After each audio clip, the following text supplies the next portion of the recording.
Happy Friday. It is Beyond the Steps Day. Welcome back, everybody. Thanks for joining. I am Bree Zabrowski, co-founder and CEO of Apollo Performance, here with my fabulous friend and co-host, Melissa McDaniel Grisham. And we are back for another fantastic episode with our friend, Ashley Mowrey. Beyond the Steps is a show that we talk about all things impacting performing artists, from racism, gender equity, sex abuse and prevention, nutrition, psychology, dance medicine, science, and more. And today we are talking about one of our favorite topics that Ashley always helps us with is psychology. It is, how do internal and external validation affect performance athletes? That level, we don't realize the impact that these two things have on us, and external validation specifically. Our background is dance, so I'm excited to dive into this today and see how we can get a better grip on this and maybe be more conscious of it with our students. So for those that haven't met Ashley before, Melissa, tell our people, our audience, a little bit more about Ashley Mowrey. I am so excited to introduce Ashley, who is a part of our family. She's been on so many times on Beyond the Steps over the past 4 seasons. Ashley is a former competitive dancer, dance educator, and competition company director. Now, as a mindset coach, an amazing mindset coach, she helps dancers build a healthy mindset so that they can shine on and off the stage. Ashley works with dancers one-on-one, with virtual coaching, as well as with studios and teams and workshops. She holds a BA in psychology from the University of Arkansas and an associate certified coach through International Coach Federation, a whole person certified coach, and a trauma-informed certified coach. All the things, as well as a certified positive psychology coach and a trained facilitator for Tara Moore's Play Big coaching program. So Ashley has all the certifications. You don't have to worry about it. She's got your best interests at heart when you work with her. She's a specialist for Doctors for Dancers, a blog contributor for the one and only Apollo Performance as well. You can also see her on tour with Embody Dance Conference, which she is in the thick of it right now, as we all are with competition season. And at Embody, she leads mindset skill seminars for all ages, including parents and teachers, because we all need it. Thank you so much for being with us, Ashley.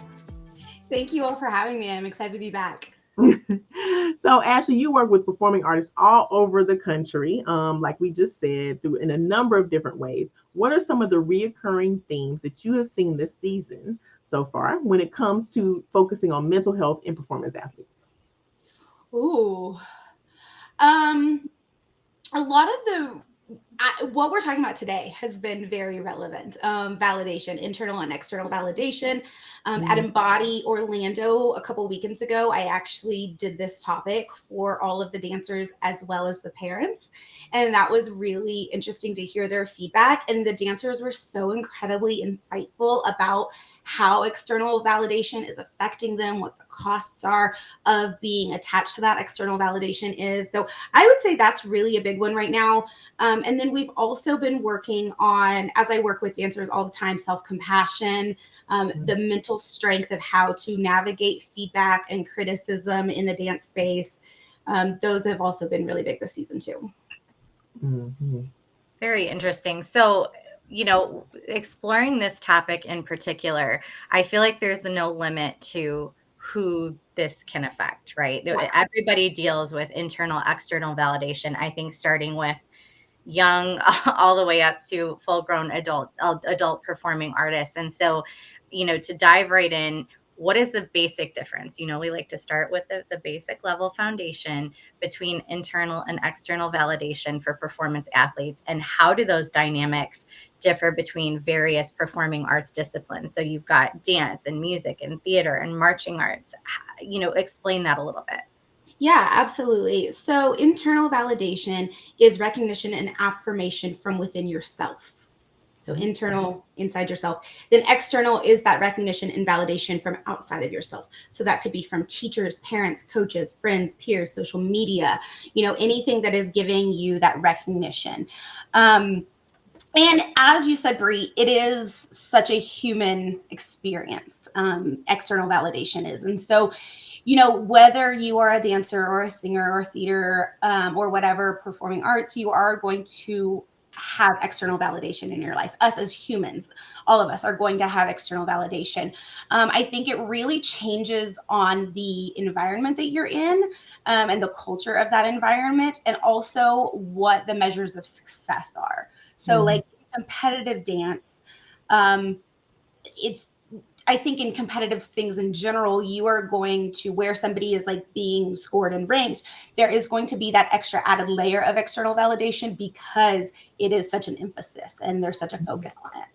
When we talk, okay, it might sound like a silly question, but when we talk about validation, can validation be positive or negative, or validation is positive and then you have factors that kind of tear at that validation? Yeah, that's a really, really good question. So, and I want to note the difference too. So in this context today, I'm not really speaking about emotional validation and supporting that way, because that is incredibly important, right? Like we want to validate our students' feelings and experiences. We want to say, I hear you, this is hard, I understand, we really want to validate their feelings. It gets sticky is when that recognition, so things like praise and awards and scholarships and which line you're dancing in and which featured parts you have, when that is starting to be the driving force in the dancer's motivation and what they are seeking, and that they're changing parts of themselves to get that recognition and to get that approval. And so that's where it starts to get sticky. When it becomes the focal point of what they're doing, instead of, hey, I love this, I want to do this, and I love the validation that I get from it. When it becomes the driving force behind what they're doing, that's when the red flags go up. Yeah, exactly. And I always tell dancers, like, it is okay for external validation to feel normal. I mean, to feel good. That's normal. Like, it's going to feel good. It's going to feel, that's totally normal for it to feel good. That's okay. The goal is not to like avoid it or not care about it. The goal is for it to not be your motivating factor and to not be what you tie your self-worth to, right? Because if we're building our self-worth and our self-concept about other people's opinions and other people's recognition of us, that's going to shatter when we don't get that recognition. Because inevitably, like, it's subjective. People are going to have different opinions. So subjective. And that's the whole issue, right? Is that you've got these judges and there are 3 people out of a billions of people that are giving their opinion, and it is an opinion. Yes, and that came up when I was talking to the dancers at Embody last weekend about why we were having a group discussion about why external validation is so easy for dancers to get attached to. And that was one of the things that came up, is because it's so subjective. Like, they're looking to that to be like, oh, okay, I am good enough. I did do what I was supposed to do. I did, and so because it's so subjective, and there's not like, it's not like other sports where it's, a little bit less subjective. Right. So yeah, I think that definitely adds to it. Yeah. I'm sitting here like trying to jump in. I feel like I'm jumping rope, like, because I just have so many questions. I have just found that it is so hard to untangle in these, and it's gotten harder. I don't remember this with the kids here. I go, old fogey, before the social medias. It has gotten so much worse to untangle and unmesh the need for external validation from judges and competitions in competitive spaces, and get these kids to still work hard. Like, they won't, unless you tie it to a consequence that you're going to lose, or you're not going to place, or you're going to have bad critique. They're kind of like, yeah. And I just don't know how to do that. I know right. We're probably, but no, you're so right. I think, as you said, social media is a really big factor in this. And then also, you're so right, because the external has become such a big part. And competition dance has grown so much in the last 10, 15 years, that it is such an emphasis and it's such a focus that it can be really hard. But I think as we go on, we'll probably talk about some strategies that can help us untangle from that. Now, do you think that the need with that, because this is the whole big debate about competitive dance between like conservatory dancers and competitive dancers, like there's no artistry in it. Do you think that this external validation and this need for it that we kind of built into the competitive industry compromises their artistic integrity and authenticity? I think it definitely can. Okay. I think it definitely can. And I think we need to be really mindful of the environments that we're in and where the focus is. But I do think if there is this focus on winning, winning, winning, and fitting into this box of winning dances, right? Like I'm going to choreograph this dance because I know it's going to win well, and it's going to do XYZ. Like I understand that. Like I can intellectually understand that, but I do think that at that point it does start to lose some of the artistry. And then also too, if it's going to whatever we as teachers put our focus on, we are modeling that for the kids, right? So if they see us focusing on the outcome and the winning, they're going to see that too. And right, artistry is, I mean, you have to take risks and you have to make mistakes to be an artist. Like that's just part of artistry and growing and learning, right? And so if there is a culture where that is not acceptable, I definitely think that one of the costs of that is artistry. I think in competitive dance specifically, I mean, I'm sure it's this way in all, like when you're in a competitive program, it's a lot harder for a kid to even have their own artistry and perspective and point of view because they're being coached and they're being choreographed. It's more about the artistry of the choreographer and the artistry of the director and how they want to take that. And so, and this, there are exceptions, right? I can name so many programs in the country that are doing really great work at working on honing and crafting, helping students find that voice of their own. Yeah. But it's already so hard to find that as a young dancer. I almost think it's really almost next to impossible to develop your own perspective until you get out of studio dance, because you're influenced so heavily and told what to do and told what to change, and you don't have the ability to step back and go, I don't believe I want to change this. I want to keep this here because this feels good to me, or I'm doing this for this reason. Like you don't really have that ability. So I think it's interesting. And then, as they're developing what little freedom they have and finding that voice, you've got social media and you've got, all these other layers that we really didn't necessarily have at that age. Yeah. Yeah. It complicates it to the nth degree. And I think, another show just popped into my head, so I'm going to say it out loud and you can let us know in the comments if you're interested in this. Like, I wonder if we need to start having the conversation around competitive dancing becoming its own genre, period. Like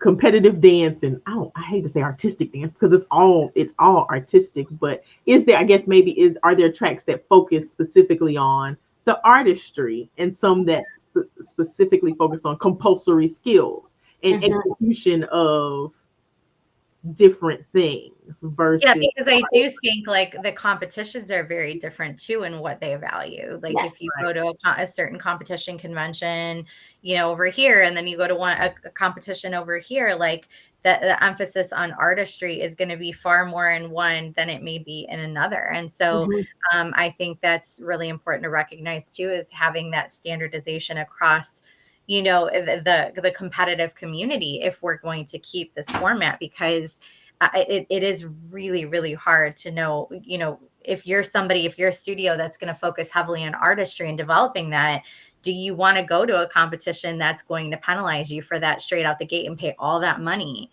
Right. And the competitions may not even know they're penalizing people. Like, I think it's just how the judging panel flows with who they hired for that weekend. Right. So there's a lot to consider there. Yeah, absolutely. If you're just now joining us, we are talking to Ashley Mowrey about how do internal and external validation affect performing artists. We've gotten into a great conversation so far. If you want to catch it from the beginning, you can go back and watch this full episode on YouTube at TP Dance Creations or at Apollo Performance. But there's still a lot of show left, so make sure you stick with us, share, like, subscribe, call a friend, tell them to log on now and watch. We would love to have you. We also want to know what you think, so please drop your comments and thoughts in the comment section below. My question I want to get to, are there instances where external validation is necessary for professional growth. And because there are some students that I know they thrive on it. Like if you are not the teacher telling them you did well, like they're kind of lost out in the woods. Like they don't know what to do. So are there instances where that is necessary? And if there are, how do you navigate that? Mm-hmm. Yeah, such a good question. So what's coming to mind for me is, again, what I was saying about like it feeling good, external validation feeling good is not bad. Like that's okay. That's so normal. We're human. Like we crave that belonging, right? And so to keep that in mind, that it's okay that it feels good. And then again, we just don't want to become attached to it. So we have to remain focused on our why we're doing this, why we're showing up, why we're working so hard, why we love to dance, what our bigger role in the dance community is, right? That's going to propel us. And then we also, too, for those kiddos that we do find like need that external validation, we want to really, I go back to Carol Dweck's work on growth mindset. She's the psychologist and researcher that coined the terms. You've mentioned her before. Yeah. Yeah. Yes. And I go back to her work. And when we are giving praise, like when we have that student that we know needs that external validation, we really, as Carol Dweck says, we really want to focus our praise on the process that is getting them there. So we want to focus the praise on their work ethic, their strategies, how they're showing up, their perseverance, their resilience, and the process that is getting them to where they are going to be, instead of just the outcome and their talents. Mm-hmm. Ashley, can you retrain an athlete, a performance athlete, or more specifically a child, to think differently, like to require, like those that require more external validation or perform better with more external validation? Can you retrain their brain to work through and get to a different process? Yeah, absolutely. So our brain has neuroplasticity, so it can change and shift. It takes intentional practice, right? And it also it depends on the environment. So let's say I'm doing one-on-one coaching with a kid. And we're trying to get them to shift from that reliance on external validation to internal, and also focusing on the process and focusing on their why. We're going to work on that a lot in session, but it's also the other factors that are outside of session are going to influence them, right? So like how parents and guardians treat them, what their emphasis is, the studio that they go to, how their teachers praise them, how their teachers talk to them, right? So yes, absolutely. Is it possible? 100%, but it is going to have to be more than just in session. Mm-hmm. Okay. Mm-hmm. It has to be part of the practice, part of their routine. Okay. Right. So can external criticism hinder internal validation? Like, so can getting inappropriate or too much external criticism or feedback, or maybe inappropriate external criticism or feedback, impact internal validation? And if it can hurt it, how do you make these performance artists resilient so that they can bounce back from that? Yeah. So absolutely, criticism can absolutely impact your the internal validation that you give yourself. We know that our inner critics, so that inner dialogue that is critical of ourselves, is influenced by criticism that we receive. So our inner critic takes that criticism and amplifies it, and that's what becomes our inner dialogue. So we definitely know that it does. So that's why when we're teaching, especially with younger ones, we want to be really careful that our criticism and feedback is constructive and healthy, and not, as you said, inappropriate, right? Like we want to really be mindful about how we're criticizing and giving constructive criticism. How we can help dancers be resilient in that is, one of the ways is there's a couple ways. So number one, in coaching, we work a lot on shifting how we look at focus and reframing how we look at focus, reframing how we look at feedback. So we're going to look at feedback as information, and specifically information about the person giving it, right? Because if I'm in class with Bree and she's correcting me, those corrections are very influenced by Bree's training, Bree's education, Bree's personality, Bree's past, they're very influenced that. So I can look at that as like, okay, this is information about Bree and what the level of teaching that they're bringing to me, and how can I use that to better myself and better my craft, right? So that's one way, is looking at feedback as information about the person giving it. The next thing that I do with dancers to build that resilience is to develop a practice of self-compassion. And I know last year we did a Beyond the Steps on self-compassion. And so, I recommend checking that out to any teachers who are interested in that. But in the most basic sense, self-compassion is the understanding that we can treat ourselves with the same kindness and understanding that we would treat somebody that we love. So when we get that negative feedback, we can say, oof, that hurt. That stings. And that's okay that it stings, right? Part of the human experience is those hurts and those mistakes and those failures, right? And so really recognizing those, normalizing those for ourselves, and then saying kind words to ourselves. Got it. Got it. So we touched on a little bit earlier, social media.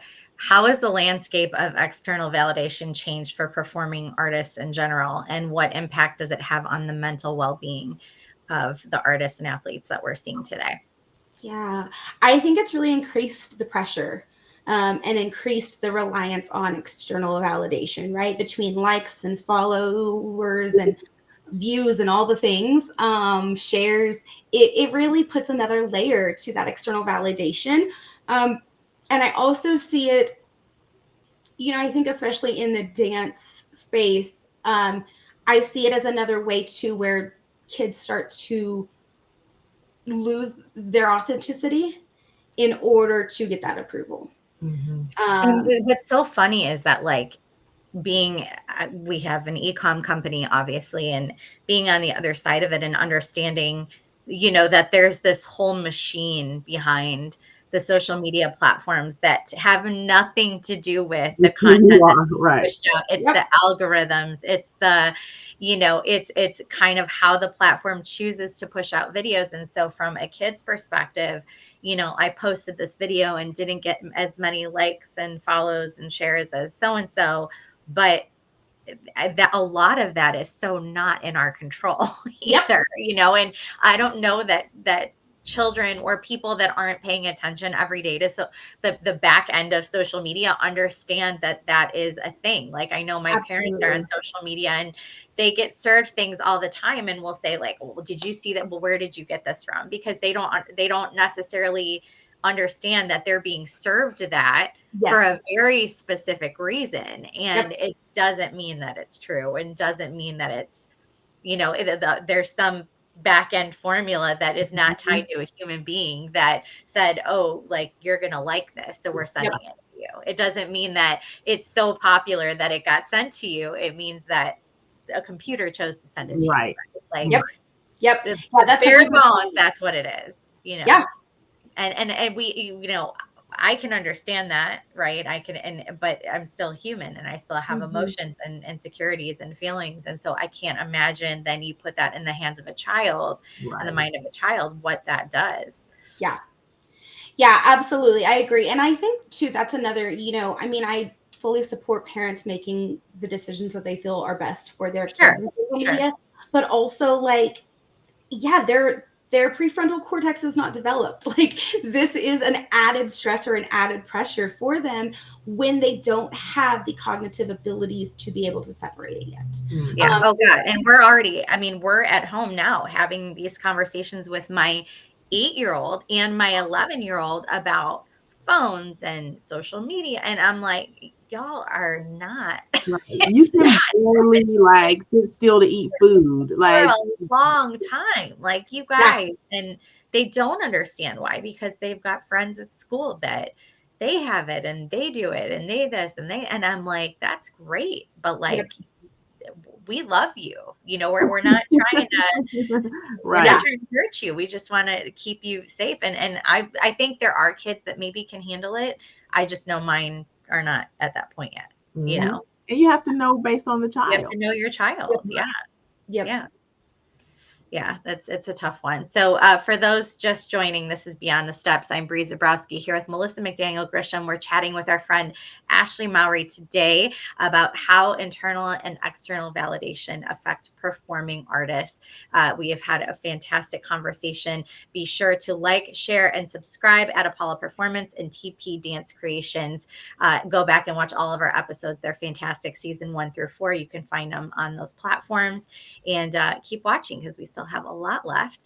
Ashley, how do mentorship and guidance from other experienced artists and veterans in the business contribute to development of internal and external validation for those artists that are up and coming?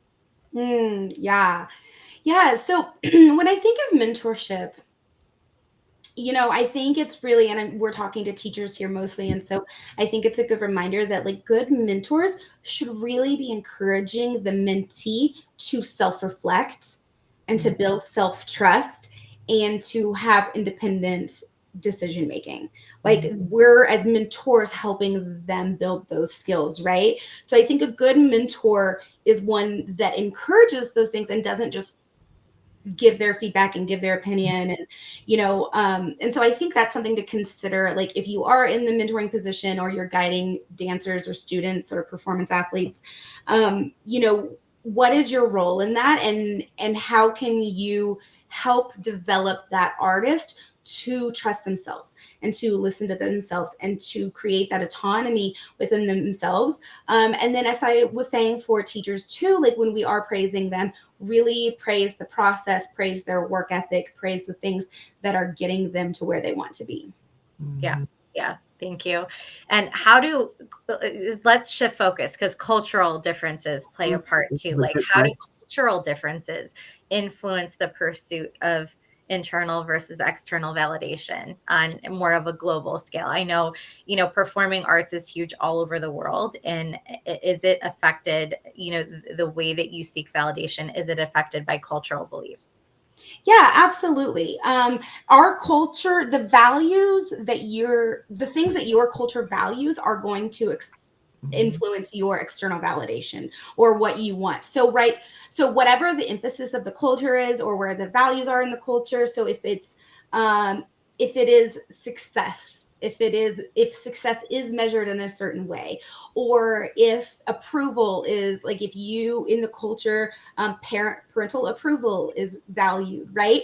These things are going to absolutely affect what we seek. So it's really like, again, and you can think about it like on a global scale, right? Like the different cultures of like different communities, and then also like on a micro scale, like the culture of your dance studio in that way too.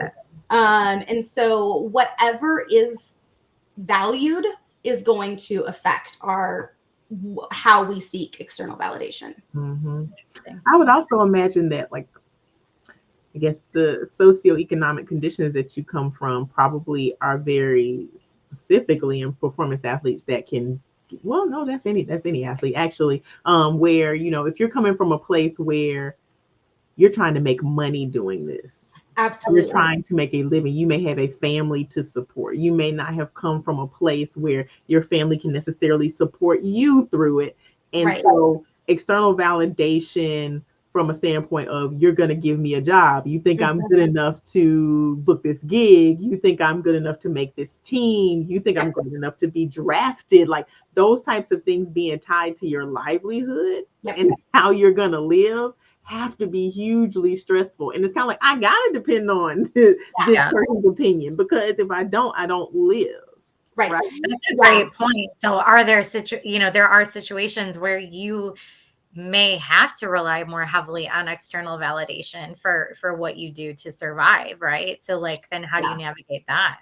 Yeah, I think like in a capitalist society, which we are in, that is going to be a factor, right? Like it's so tied in, and especially like if you are a professional making money, it's absolutely tied in. I would say like my biggest encouragement would be to also simultaneously try to keep that purpose and that why alive within you, right? Like, yes, you need those jobs. Yes, you need it to live.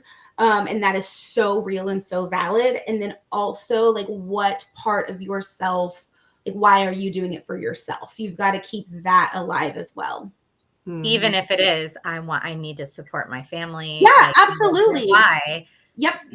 but then, is there a line that can get blurred with your integrity and all of that if you're, so desperate to, this is my why, I will do anything to do that, right? Like, then are Yeah. you compromising your values and integrity there, Right, So, right. I think you have to have a clear understanding of your values, right? Like if one of your values is like providing for your family or providing for yourself, like I think that is totally real and absolutely okay. And again, like in capitalism, that's what we have to do because we have to make money to survive. And so I think that it's then really watching that your worth, your self-identity and your self-worth are not tied up in those things. Like even, and we see that a lot, right? Like in it getting tied up in wealth and money and making money. And so again, it's that practice of having self-compassion for yourself and giving yourself that internal validation that like I am enough, I am worthy with these things and without these things. Absolutely. Got it. Absolutely. So we've kind of talked a little bit about what the dangers are of really focusing on external validation. I don't know that we've really gotten into, I would imagine that there's probably mental illness that can be, or mental challenges that can be developed, like depression or anxiety or things like that. But are there dangers of relying too heavily on internal validation as well? Like, is there a need? Is there a balance where it's like, you know what, I need to have a focus on external validation somewhat? Yeah, I think definitely, like, I think as humans, we are going to just naturally have that balance. Like, or not have that balance, but have both happening. And it's up to us to find the balance that is healthy for us. Right. And again, like, internal validation is just simply like, I am worthy, I am enough, I can handle this, and believing those things and trusting yourself in those situations. And so, and giving yourself that validation. So I do think that it is such an important component. I do think that there has to be a balance. And again, like external validation is going to feel good, but where it gets sticky, where it turns into anxiety, depression, burnout, pressure, is when you start building your self-worth on that, right? Like I'm only worthy because I've won Miss Star Power or whatever, or that's my whole self-worth is built on other people's opinions and other people telling me that I'm good. I also have to believe that for myself. Because And I otherwise think honestly, yeah, that's the mental warfare. And we've talked about that on the show before. Like when you grow up in the fishbowl of your little, area and you be your top dog and you're competitive. So you have all these awards and accolades and solo, acknowledgments and things like that. And then you say, okay, well, I want to go and do this professionally. And you move out to where you're now in an ocean of people that all have that same experience. And you really, like, I know for me moving out to LA, I really had to strip myself completely down and rebuild my entire, the way that I moved, the way that I danced, the way that I thought of myself, the way I saw myself. And, there were times I questioned, like, I don't know if this is for me. Like, I don't know if I want to wear this to that audition. And I don't know if I get this job that I'm comfortable doing this thing. And you really have to start completely over. And it is scary and it is very lonely. And it's something you really have to work through. And that's why, when you talk about those professional, New York, LA, like you see the glamorous success stories on social media of the people that did it. And like the 1% of the people that, climbed to the top of that mountain. But there are so many people who just go, I 6 months and I'm out because I don't know how to deal with all of this. Yeah.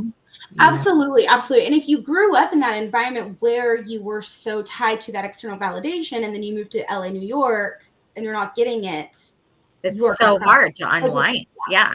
It's so hard. So, and that's another reason why I think teachers, we can prepare our dancers better if we can start at a younger age, helping them develop their own sense of self and their own internal validation. And then when we're giving that external validation, really making it about the process, because that's going to teach them, right? Like, so I work with dancers and teachers a lot on making process-oriented goals instead of outcome-oriented goals. Because that's what's going to keep them in their longevity. That's what's going to keep their career going, right? Like, we don't have control if I'm going to win first place overall at this competition. And I also don't have control if I'm going to book this job, right? Yeah. What I do have control in is like my work ethic and what I'm going to do and the classes that I'm taking and how I'm showing up. So we as teachers can really do a lot to help our dancers if we start that at a younger age and really help them develop their sense of autonomy too, right? Like that they believe that they have a say in it, and they believe that they have a say in their career and what happens next. Yeah, it's so tough, and it's in so many ways contradictory to the way that it's all set up right now. So it's so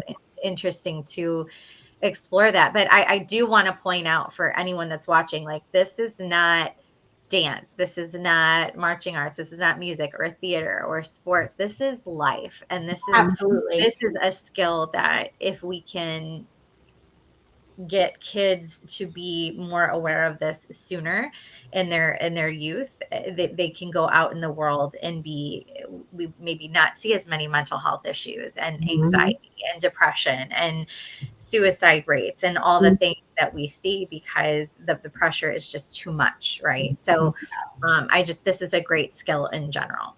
Absolutely. I also want to, just for teachers, because I was thinking about it as you were talking, Ashley, kind of talk about the difference between a reward system and an external validation system. Like, I don't want teachers to go and be like, okay, I can no longer give stickers at the end of my, Tiny Steppers class because, that's external validation. Like, there's a difference between a reward system, right, and and giving external validation too early. Yeah, absolutely. And I think even reward systems, we're seeing some kind of in the public school systems, like how reward systems are maybe not the best way to go. And so, I always advise like the stickers and stuff. Like, I feel like it is like you came to class. Here's your sticker for the littles, because it is like it's part of the experience, and then really helping them from that young age understand like how they have to develop that intrinsic motivation, and that's going to help them not be so attached to that external validation, right?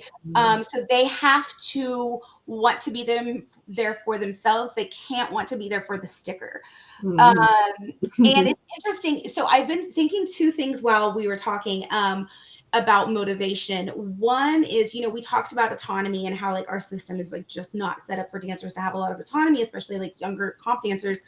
And it's interesting because in psychology, self-determination theory is a theory developed by psychologists Deci and Ryan, and they go over they identified 3 components that help support intrinsic motivation. So 3 things that we need to feel most intrinsically motivated, and one of those things is autonomy.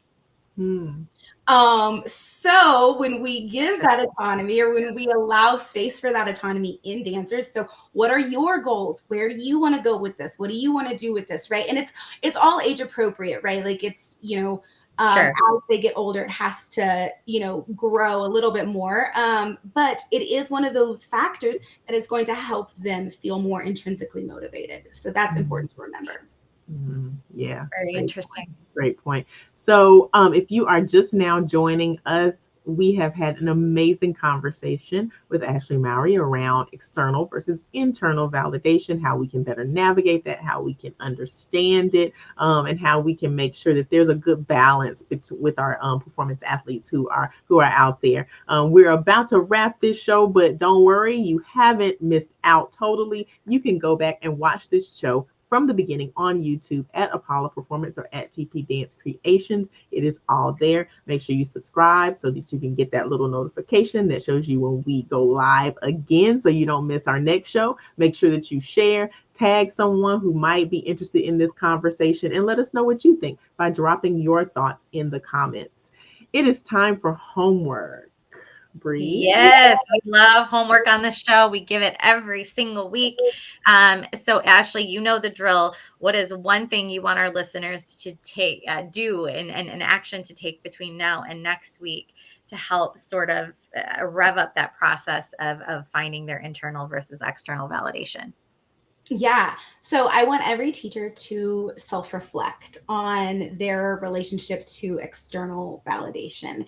And I have some questions that you can use if you just want to think through them, or I am always encouraging written self-reflection, just get your thoughts out. But some questions to ask yourself is, one, when do you seek external validation? Where do you notice yourself seeking it? Two, what are the costs of seeking that? Are you changing yourself? Are you losing authenticity? Are you not aligning with your values? What are the costs of it? And then how does that affect your beliefs about yourself and your behaviors in your life? And then the last thing, what would you like to focus on instead? So instead of trying to seek that external validation, where else would you like to put your focus? What are the other measures of success that you can use within yourself? Love that. And by teachers doing this, if you're an educator, then you're going to inevitably understand a little bit better and be able to translate that to your students. Yeah. I think part B would be like having this conversation with your students, right? And having just talking to them about external versus internal validation, what it means, and asking them like, what external validation do they find themselves attached to? That might be a good, journal exercise for, we talked about journaling, and hopefully people are putting that into practice. Yeah. But that journaling exercise we do, during each week of our dance training or whatever training you're doing out there, that would be a good topic. So yeah, absolutely. Do that. All right. Ashley has given your homework. You have to do that, but you also have to take our STEPS initiative course. This was the catalyst for this podcast. It is still available for free to you and anybody else that wants to take it. Melissa is going to throw that link up, or she already has. So you can click that link, go and take the course for free. It's an online digital course series that's going to tackle all of the topics we talk about on the show and give you sort of a general foundation, educational information and resources that you can use to expand on your journey of knowledge and hopefully put into practice so that we're all happier, healthier individuals from the inside out, head to toe. Again, that's the STEPS initiative course, and you can take it completely free. Go at your own pace. It's super great. So I encourage you to take a look at that. And then Ashley, tell everybody out there, I know we've done this before, but to keep telling the people how they can get a hold of you, because I think you're just so necessary for our industry. Thank you. Yeah. So my website is ashleymowrey.com. You can find me on Instagram at ashley.mowrey.mindset. My email is ashley@ashleymowrey.com. So please reach out if you have any questions. I do one-on-one coaching with students and teachers. I also do virtual and in-person studio workshops for teams and companies. And then you can also catch me at Embody. I'm at 3 more cities this season. I'll be in New Jersey, Denver, and Rhode Island. So you can catch me in those cities too. And I'll be doing mindset skills seminars for each age group in all of those cities. Awesome. Thank you so much, Ashley, for being here with us. We just absolutely love having you every single time. Back. Thank you, Bree, for hanging out with me and doing this show with me for 4 whole years. I can't believe it, how long it has actually been. Thank you for all the viewers who hang out with us on a weekly basis and like and share and subscribe. We love you and you're the reason that we do it. So please do more of that. We are going to be back next week with another great show, right 3:30 Eastern time on YouTube at Apollo Performance and at TP Dance Creations. In the meantime, go back and watch this episode as well as others. They are all there for you from season 1 all the way up to right now in season 4.